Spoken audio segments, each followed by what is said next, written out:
Welcome back to the PT³ Podcast, fully rebooted, fully rebranded, and ready to roll. So, as you heard in my first episode, kind of giving you guys a little bit of a highlight of what this is going to look like moving forward. Today, we're jumping right in. We're going to be talking about maximizing your gains.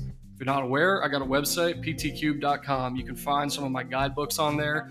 We're going to be walking right through those guidebooks in this show, following kind of chapter by chapter. So if you want to be able to follow along, read on your own time, and just really extract as much information out of this as possible, I would highly recommend downloading, purchasing those guidebooks on my website. It's going to do you good. So today we're going to be talking about why strength matters more than you think. What is strength, first of all, right? The SAID principle, why you should train exactly how you want to improve, and progressive overloading. So the non-negotiable driver of strength is what we call it. All right, let's get right into it.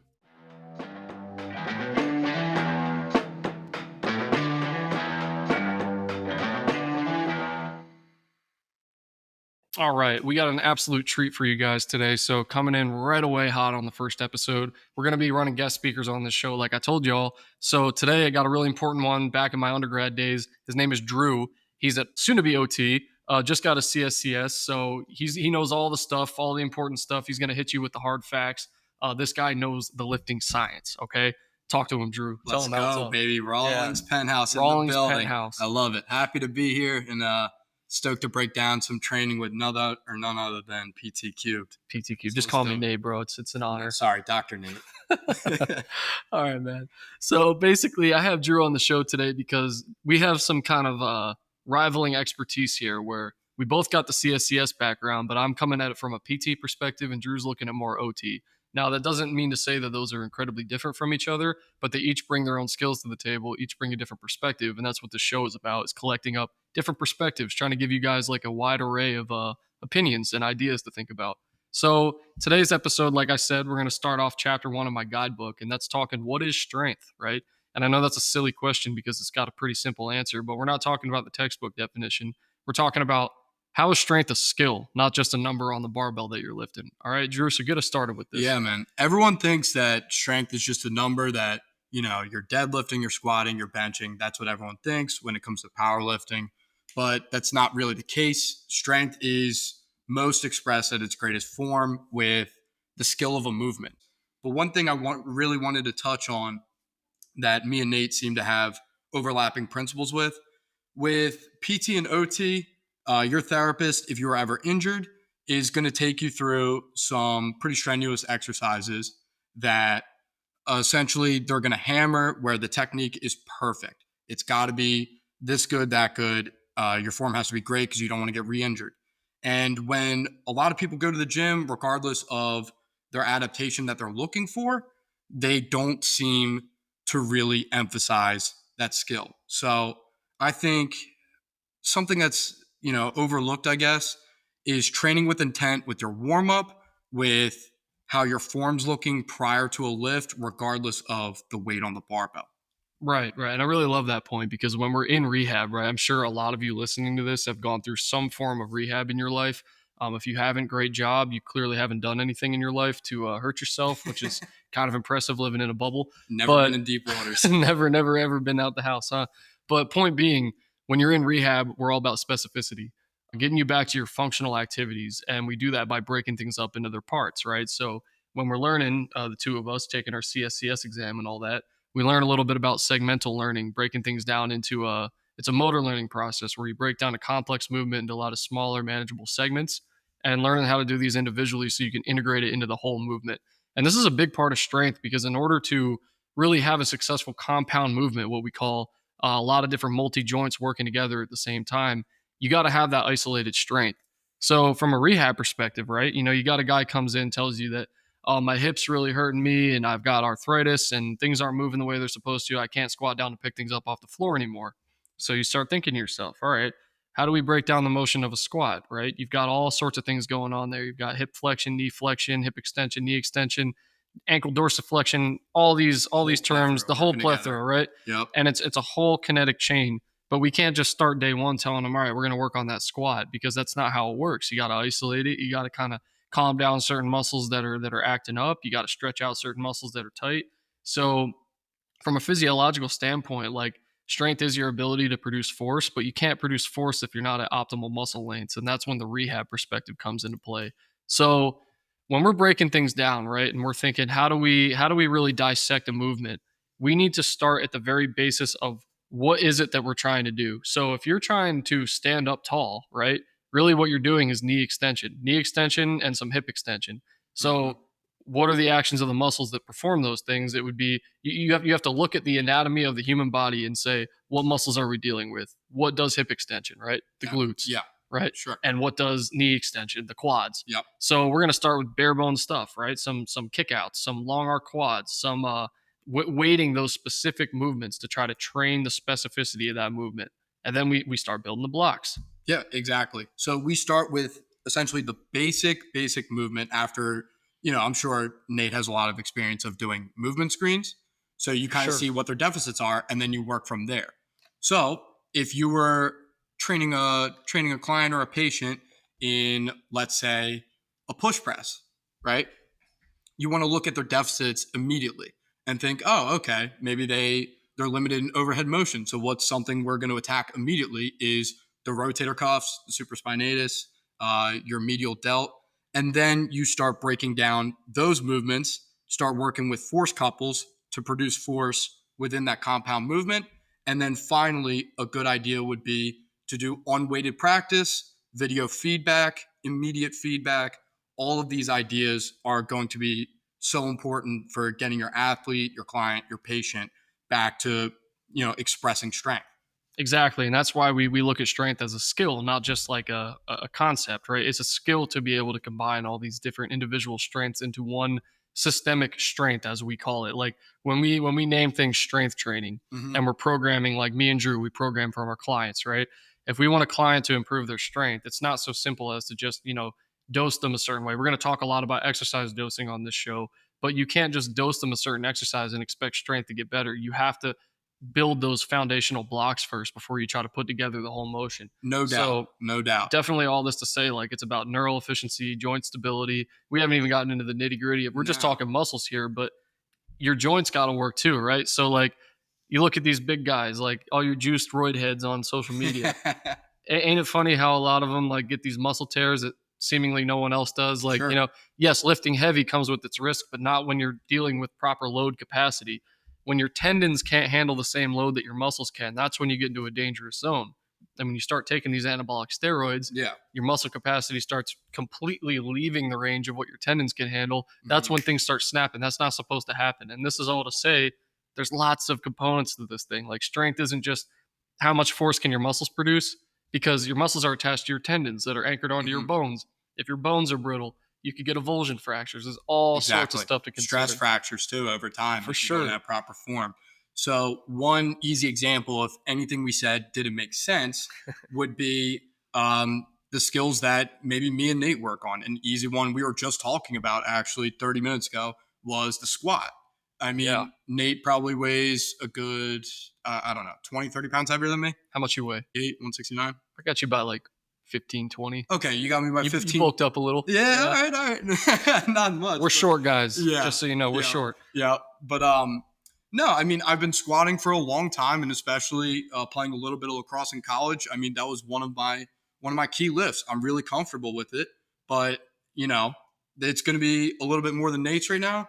But who's to say that his bench press or maybe any of his Olympic lifts aren't better than mine, because I'm not as well trained as him in the bench. Yeah, and it's not just about body composition. You'll never be able to look at a guy and tell exactly what they can lift, because that's what we're going to get into next, is the specificity of training. Because if someone is specifically training for a certain action, especially with plyometrics or really, really intense, like high exertional lifts like Olympic lifting, you can have a guy who looks like an absolute stick green bean, and he's probably like pulling like clean and jerking. I know, right? Like it's absurd, because they know how to use their body mechanics to their advantage. Not every lift has to deal with just raw strength, right? There's a difference between strength and power. We can get into that later, but it's all on a time spectrum, right? Like power movements, you're exerting a ton of force right away in one quick moment. You're capable of doing that with a body that has smaller muscles than someone who's a big, bulky bodybuilder. Correct. They might be able to bench more than you, but you're giving them that time aspect. You're telling them, I'm not putting a time limit on it. just bench this weight. I don't care if it takes you 10 seconds, right? Exactly. You're recruiting all those muscle fibers. So there's a different thing happening here. And that's, something else we can go into with power and speed training is something called rate coding, essentially how fast you can fire those motor units. And believe it or not, once again, full circle, that is a skill. Usain Bolt is insanely genetically gifted. He didn't start out pulling the fastest block of all time or accelerating faster than any other runner like Justin Gatlin or Carl Lewis. No, he had to work on it because he has different advantages with having a 6'6" frame versus a guy that is 5'10" that's built like a pure runner. He had to work with those, different biomechanics, and, he found it pretty damn well. Yeah, and it works. I mean, of course, it works to your advantage to kind of like, you can always assess your body and understand your own biomechanics and how they play to your strengths. So a lot of athletes, you'll see similar builds in similar sports. It's not a coincidence. It's because certain body types are going to work better for certain things, right? Like a really, really great example would be if you've watched the Olympics or really just weightlifting in general, look at that. And I'm not trying to categorize here, but literally look at the Chinese, right?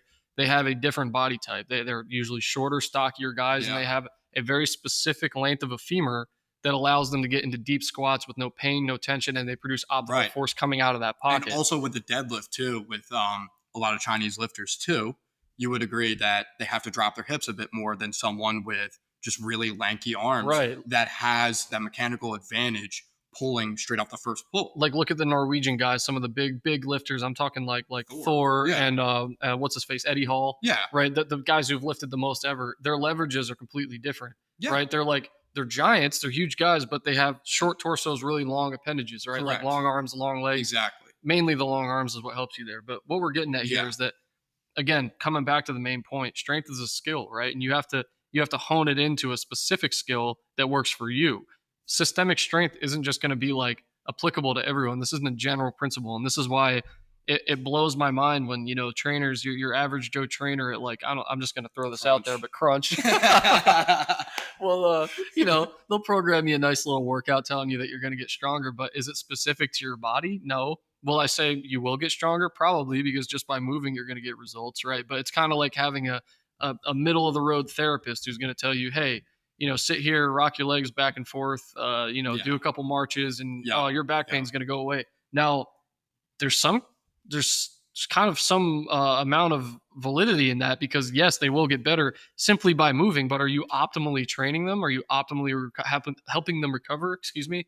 No, it has to be more specific to their impairments. A lot of these trainers don't really take into account any of the specific demands of certain exercises or what these people essentially want to accomplish.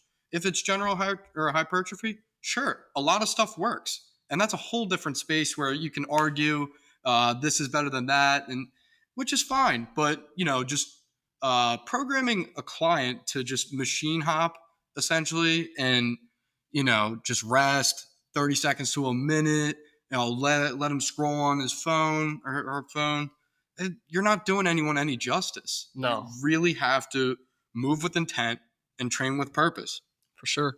And that kind of segues into our next topic. We're going to talk about Chapter 2, the SAID principle, right after a quick break. We'll be right back.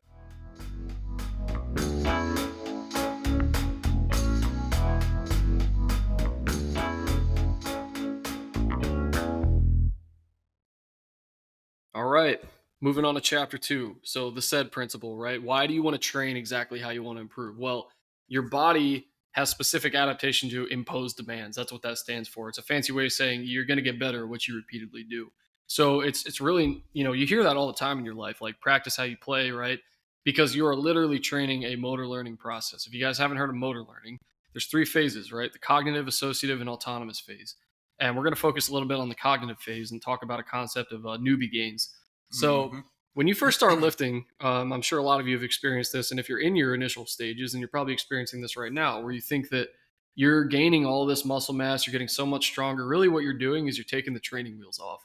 This is kind of like a neurological process that happens because of some really, really specific proprioceptors in your body. And basically you're looking at muscle spindles and GTOs. And it's important to understand what each of these do. So your spindles are going to detect some stretch, the velocity of stretch in your muscles. They pretty much make sure that you don't fling your arm out so fast that it Correct. like rips off your body, right? So easy example would be Clayton Kershaw, or an MLB pitcher, is winding up for a fastball. His arm is all the way out to his side. So your anterior pec is getting, or your anterior shoulder for that matter, is getting stretched so quickly. The muscle spindle is saying, no, get back here, before your arm essentially comes right out of the socket. Exactly. Yeah. So your muscles technically have the power to, rip your joints apart if you really, really send them like that.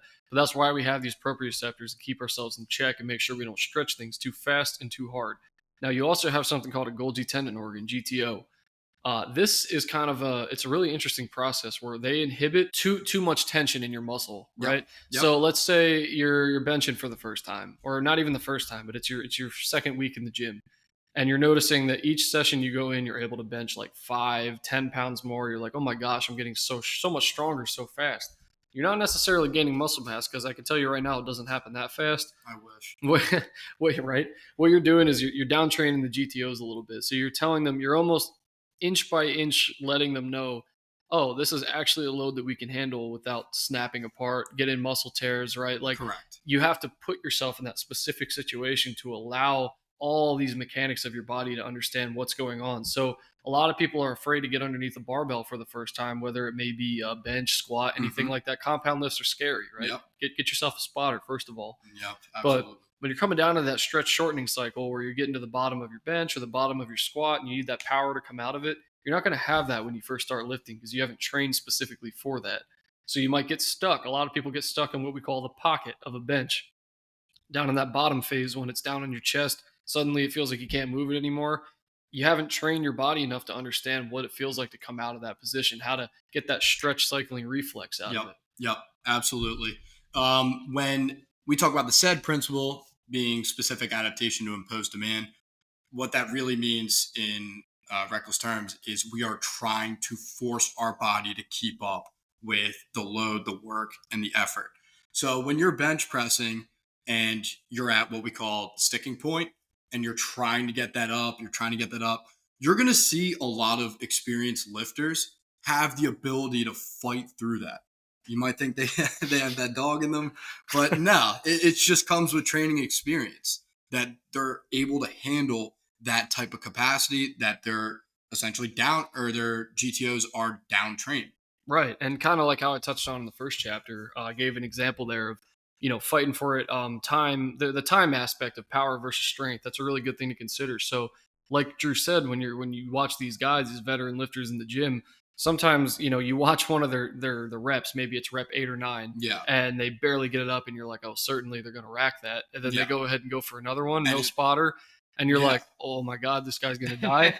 But that thing somehow, it takes them 30 seconds, but they somehow get it up. And it's like, yeah, they probably do have that dog in them, but really the thing that they have in them is the ability to recruit motor units. Yeah. And that comes from specific strength training and adaptation over a very long period of time. So to keep it very short and simple, I don't want to get into a whole anatomy lesson here, but a motor unit basically is like, a good thing to think of is like you have an army in your muscle, right?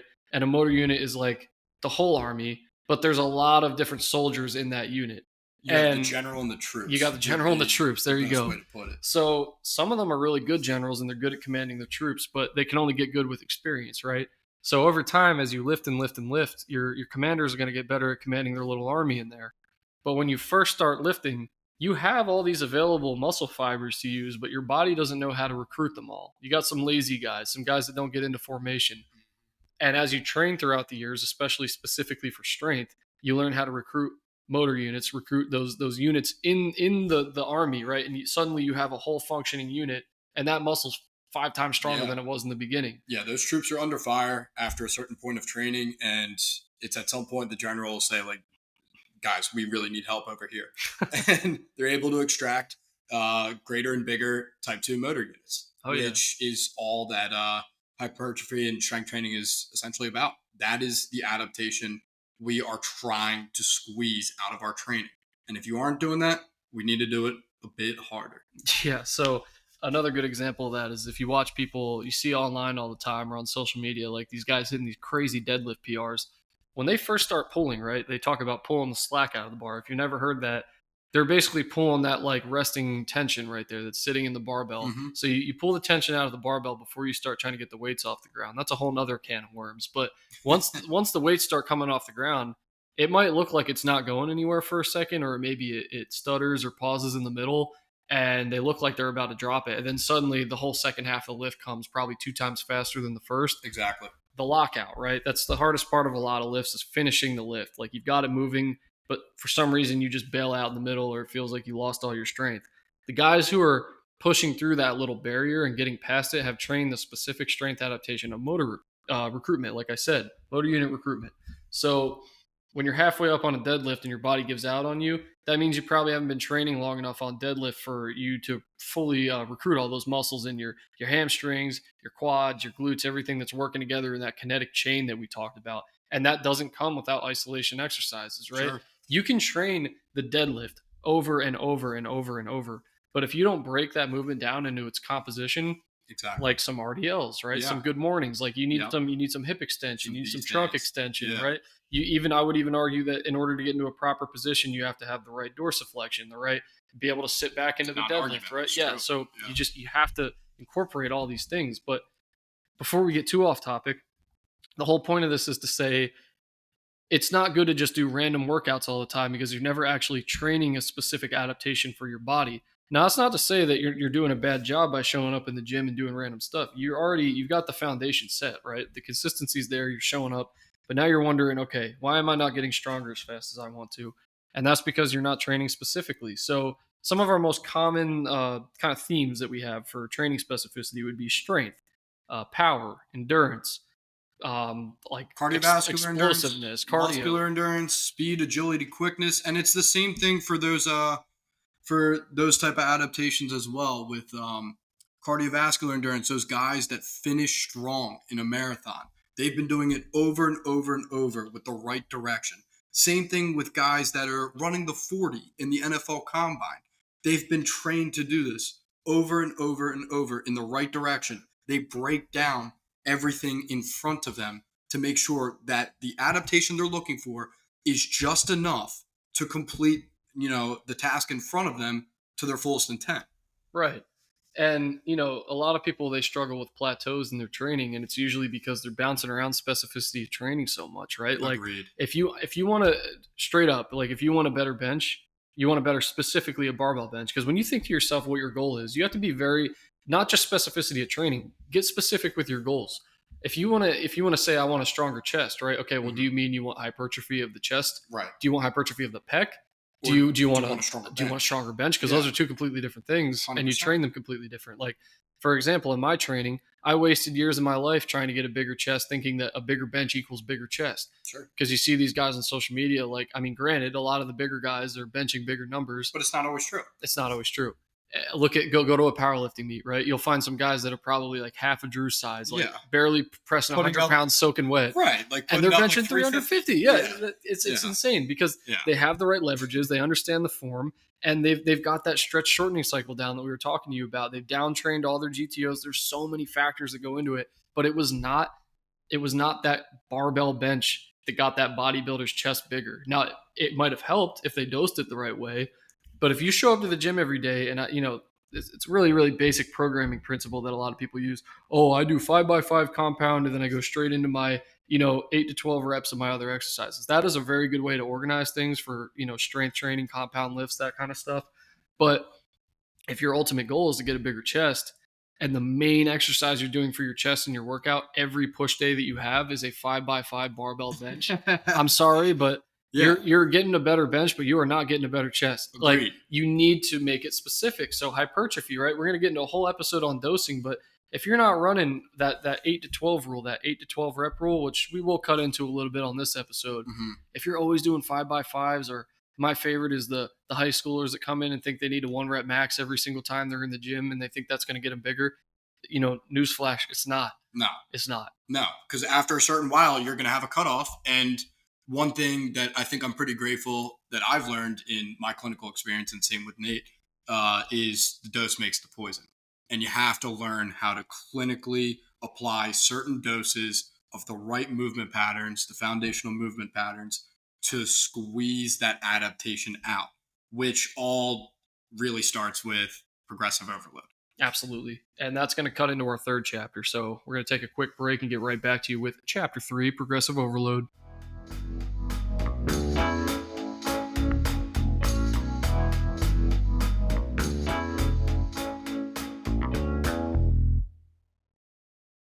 All right, so let's talk progressive overload, the non-negotiable driver of strength. Now, you will never go anywhere in your gym progress if you don't hone in on progressive overload. And it's a kind of a tricky concept, right? Because it's the cornerstone of strength development, but we have to understand, how do we continuously push our body beyond its current capabilities? And it's not going to look the same every time you show up in the gym, right? You're going to have low energy some days. You're not going to be able, maybe you didn't take your pre-workout that day. And you have to understand this is a fluctuation, right? Look at it like stocks. Yep. You can't just look at it on the day by day. You're going to come in the gym some days, even veteran lifters, and something that you lifted for a warm up like 2 weeks ago is going to feel heavy as crap for some reason. That was me yesterday. I mean, life stress adds up. So. Absolutely. Yeah. So you have to zoom out. You have to realize, it's going to go up, down, up, down, up, down, but the general trend will be up. And this is all to say, most people think progressive overload just means slapping on more weight every week, right? But the truth is, it's about creating a challenge that your body has not faced before or is not used to. So this is where we get into the nitty gritty of, people think progressive overload means keep changing my routine, right? Like keep adding new things. Like I hear guys all the time, oh, you don't want to do the same thing all the time. No, you actually do. Right. You want to do the same foundational exercise, but you can change so many variables of that exercise. Exactly. And Drew's going to cut into some of those. Yeah, exactly. There's just so many ways you can progressively overload. I know the big one and the common one, which is fair because it's so simple, is slapping on weight.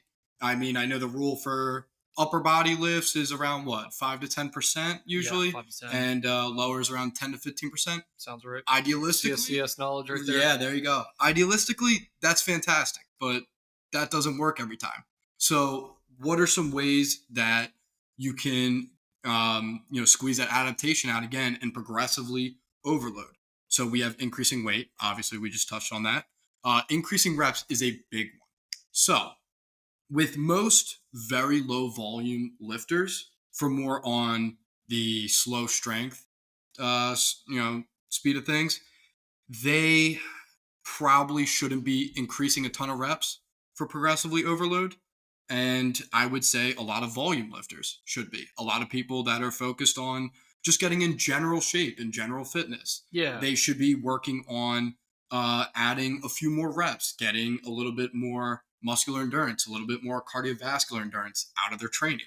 Absolutely. And talking about specificity, almost weaving it into this, like if your goal is a higher bench, maybe it's not conducive for you to increase reps. It would be, we're going to talk about a really, really kind of solid rule that you can follow, but maybe the goal is to increase weight and keep the reps exactly the same. It's all specific to your goals. Now, if you're someone who, one of your main gym goals is, hey, I want to be able to do 100 push-ups in a row. Right. You might think that getting your chest stronger with like bench press or something is going to help you.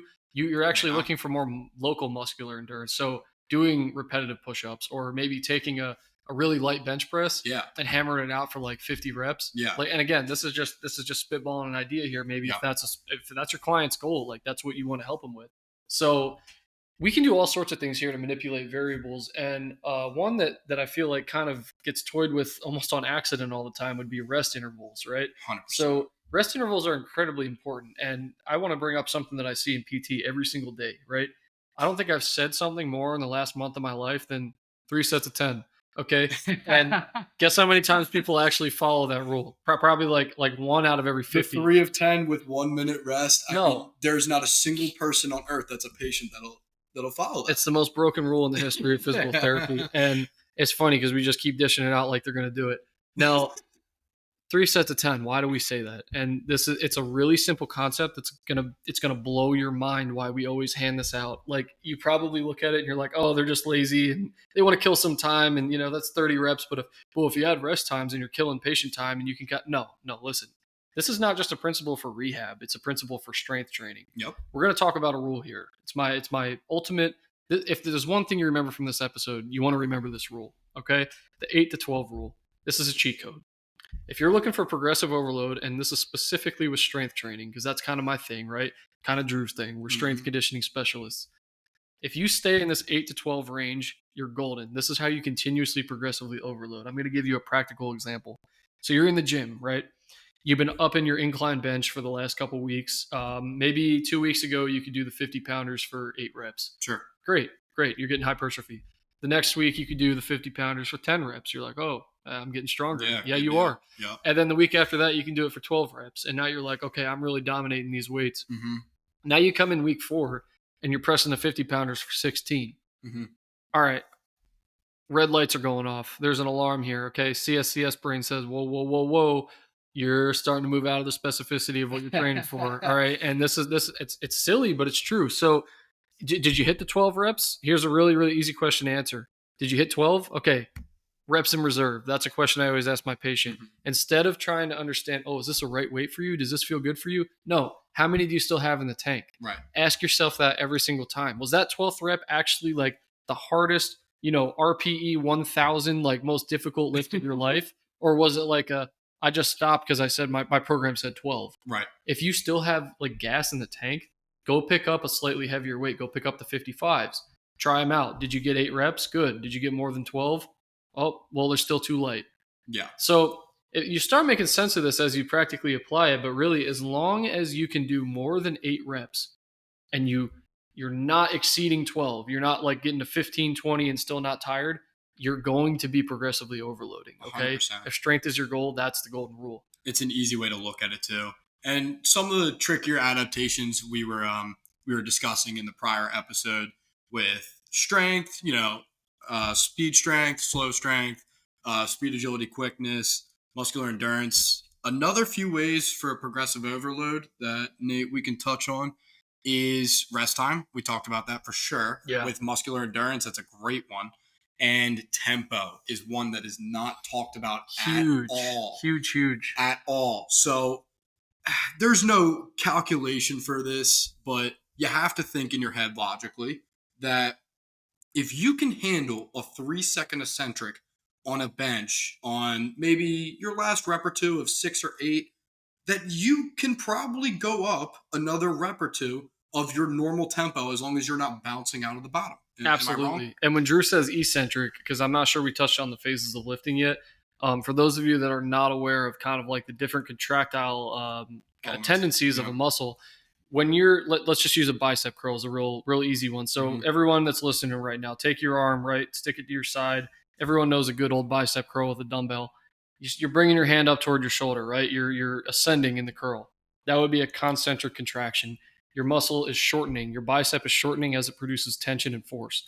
Now you're coming down out of the curl, right? Okay, that's an eccentric contraction. Your muscle is lengthening but still producing force. And fun fact, you produce a whole hell of a lot more force during the eccentric phase. So Drew's talking about eccentrically overloading. Now, kind of what he was describing is if you can really slow control, lower a bench down to your chest and then press it up nice with an explosion, right? Yep. That means that you're probably fit for concentrically lifting more than you're currently loading. Absolutely. Because that eccentric load allows you to produce a lot more power, right? But if you can control the weight and stay within good form, you're probably in a good position to start increasing your weight. Yeah. And inversely too, you look at a lot of high level athletes that are in speedy and plyometric sports. What's one of the ways that they progressively overload? You go look it up. In any of their training, a lot of running backs, a lot of sprinters is concentric bar speed. How fast you are pushing the bar. And I know, an easy way, or not an easy way, but an expensive way to measure that would be a velocity device and all this type of stuff. But you can get pretty cheap ones to stick on the barbell. That's good. If that's what you guys are interested in. But if you can gauge your own speed to a very good degree and you feel like that bar is coming up so much quicker and you think your rate of perceived effort is still about the same, I hate to say it, it's probably not.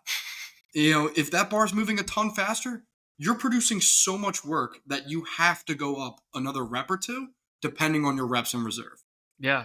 I really do like that concept because if you're sitting on the bench and you're wondering to yourself, because you won't always have someone there to kind of cheer you on, or things hit different when you got a spotter standing above you. I swear to God, having a spotter automatically gives you like 2 or 3 extra reps. Oh, yeah. But when you're on your own, you're a busy guy, right? I'm sure a lot of the people, busy guy, busy girl, people listening to this podcast, like you work out on your own a lot and you're trying to get in a really quality workout in 1 hour. And you're always asking yourself the question, am I lifting an appropriate amount of weight for my goals? we've talked about the 8 to 12 rule, but velocity is a huge one that Drew just touched on. Oh, So yeah.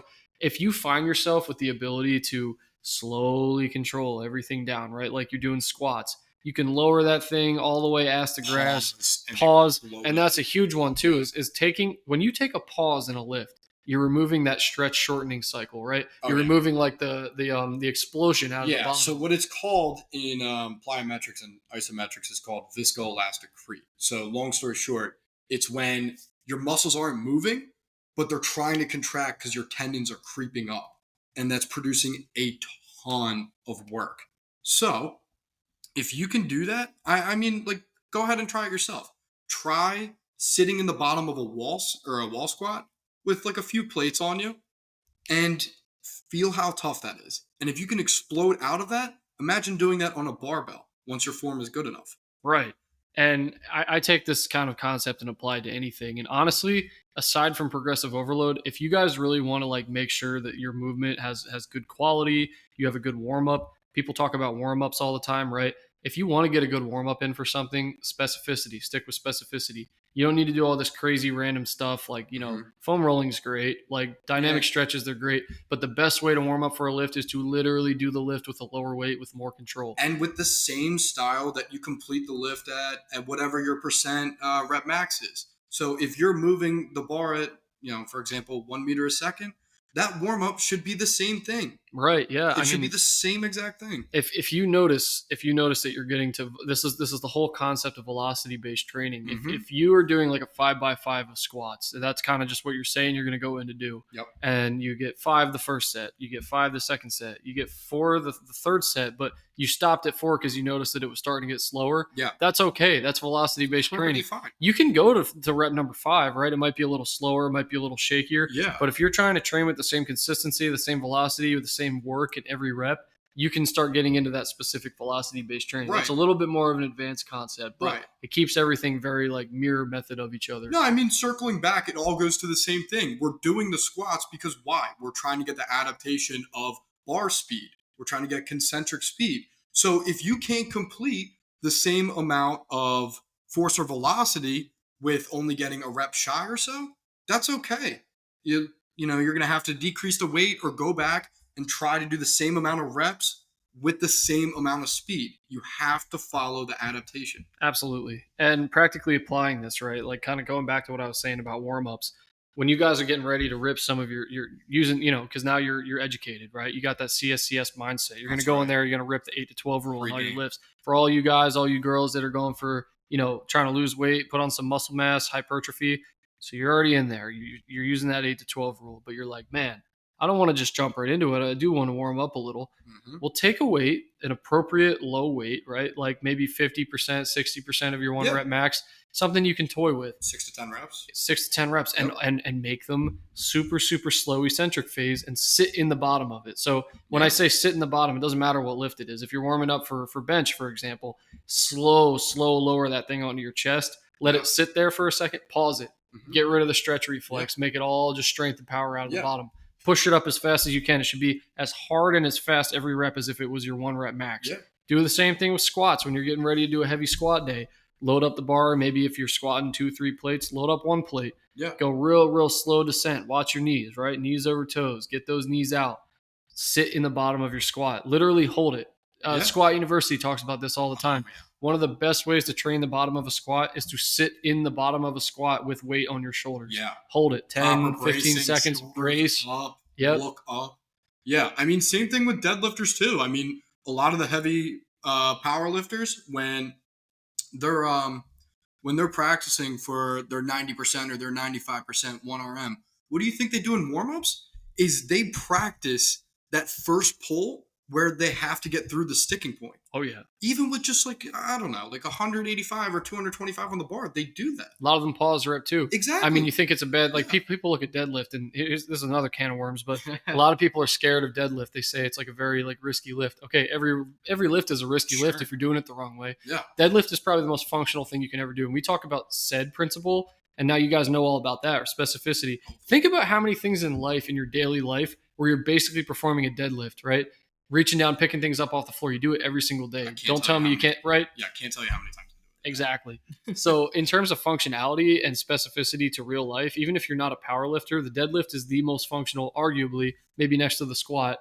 But I feel like we deadlift more than we squat, We right? probably deadlift more. Because, And especially as we age too, and yeah, as we go on in our lives. That's, like you said, a whole nother subject to touch on. But yeah, deadlift for sure. absolutely. The hip hinge is just, you need to learn it. Yep. But all that to say, if you have this down and you're warming up properly, you're doing your pause reps, you're doing your eccentrics, you're utilizing all these different principles of strength training, and you're playing with that 8 to 12 rule, you literally cannot like fail to get stronger, right? Absolutely. You're going to impose that adaptation. Absolutely. It's only a matter of time as long as you stick with certain principles that we said.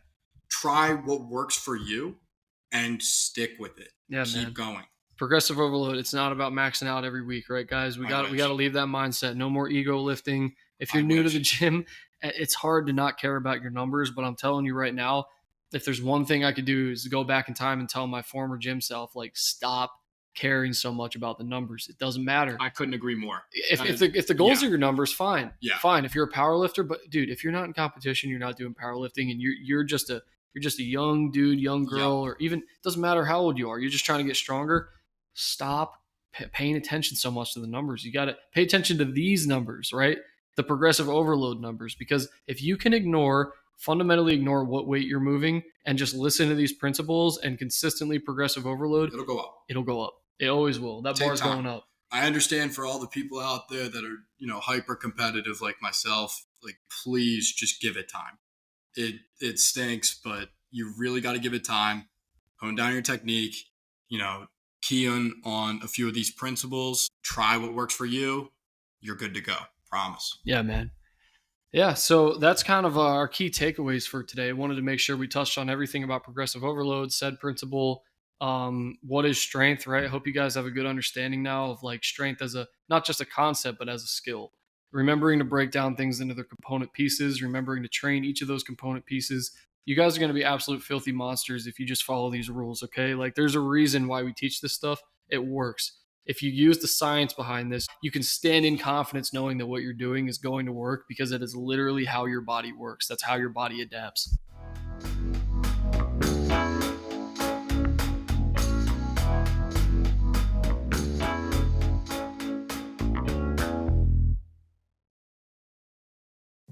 All right, guys, that is it for today on PT³, where we blend personal training, physical therapy, and podcast talks to get you stronger, smarter, and pain-free. If you're ready to level up your training with real strategy and zero guesswork, head to pt³.com. That's PTCUBED.com. You'll find free tools, premium coaching, and of course my exclusive guidebooks, all designed to help you train harder and train smarter. And like I said before, we follow these guidebooks along one by one with our podcast episodes, so you can read right along as we talk.